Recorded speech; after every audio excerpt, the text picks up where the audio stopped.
I would describe the current Canadian foreign policy as seeking non-strategic autonomy, seemingly fights with everyone for no apparent reason. Real income, the per capita income of Canadians is actually declining. For that reason alone, the government is 20 points behind in the polls and will be defeated in 2 years. Prime Minister Harper, I can't resist but ask you, so pardon me. How's Canada doing? I mean, look, I don't know how to phrase this question, but millions are talking about your country. You must be happy, right? I'm trying to be diplomatic about this. We've talked, and I've heard you talk, Samir, about parts of the world, India certainly, that's so central to ORF, the Gulf, and maybe a few others seeking what you call strategic autonomy. Correct.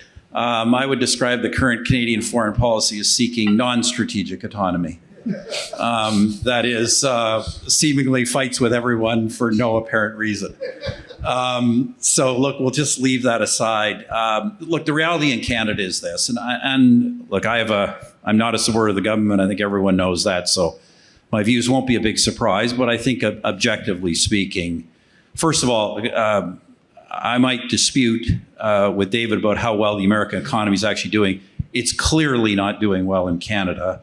In fact, the real income, the per capita income of Canadians is actually declining in the last couple of years. And there are very few prospects of growth.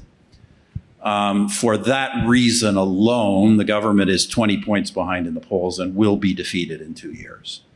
So that's kind of the prospects for Canada. And I don't think, you know, there's always, of course, a chance that a government's in trouble, seeks a bunch of new policies to turn things around, but I think we're likely looking at 2 long years and then a change of government, and then we'll see what happens.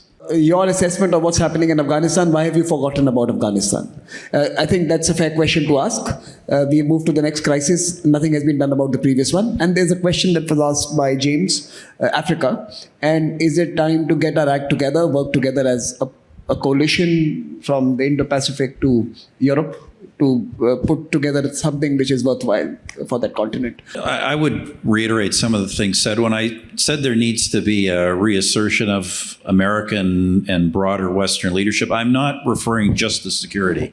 I do think we've also kind of lost the focus on development leadership as well. And I think that's the coordination and the development and the really getting into that business back into that business in a very meaningful way with a very different model than the Chinese and Russians and others are offering is something very important that needs to be done.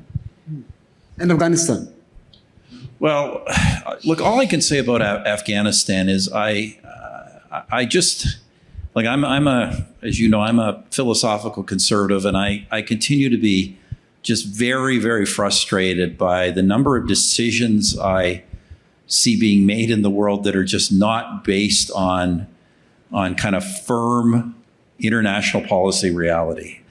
I remember at the time Afghanistan was falling through the unprovoked surrender of the Biden administration. The word out there, well, it wasn't going to be so bad because this was a new Taliban and they'd learned. Like who could realistically think the Taliban would be different the second time than they were the first time?